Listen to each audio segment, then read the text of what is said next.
Në një nga netët më të tensionuara brenda shtëpisë së Big Brother Kosova, kur lodhja, izolimi dhe pija filluan të ndikojnë tek emocionaliteti i banorëve, shpërtheu një moment i ashpër dhe shumë i sinqert nga Fjolla.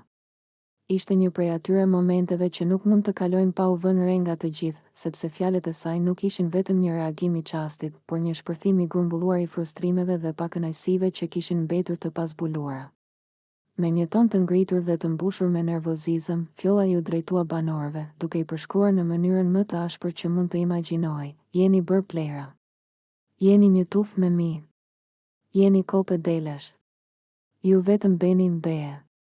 Fjalët e saj ishin të drejtpërdrejta dhe pa kompromis. Një lloj shpërthimi që vetëm ndodh në situata kur presioni dhe irritimi grumbullohen pa pushim. Ajo i quante të gjithë të njëjtë, duke i kritikuar për mungesën e individualitetit dhe mendimit të pavarur, si dhe për mënyrën se si ndonjëherë ata i kishin ulur ose penguar personalitetin e saj. Ky moment nuk ishte thjesht një debat i zakonshëm. Ai tregonte dinamikën e brendshme të shtëpisë dhe mënyrën se si disa banorë ndikojnë njëri tjetrin.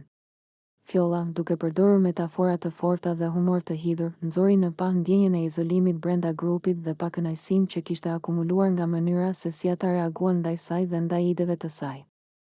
Banorët e tjerë mbetën të shtangur, disa u përpoqën ta qetësojnë situatën, të tjerë heshtën dhe vetëm e vëzhguan shpërthimin. Fjalët e Fjollës nuk ishin thjesht ofenduese, por një reflektim mbi frustrimin që lind kur ndihesh i pashikuar dhe i nënvlerësuar brenda një grupi. Ajo nuk kërkonte të shkatëronte askën, por thjesht të tregonte se si ndihej dhe se si perceptonte mungesën e respektit dhe individualitetit tek të tjerët. Ky moment tregoi edhe një herë se Big Brother Kosova nuk është vetëm një lojë për të qëndruar brenda shtëpisë apo për të fituar simpati nga publiku, por edhe një laborator i emocione.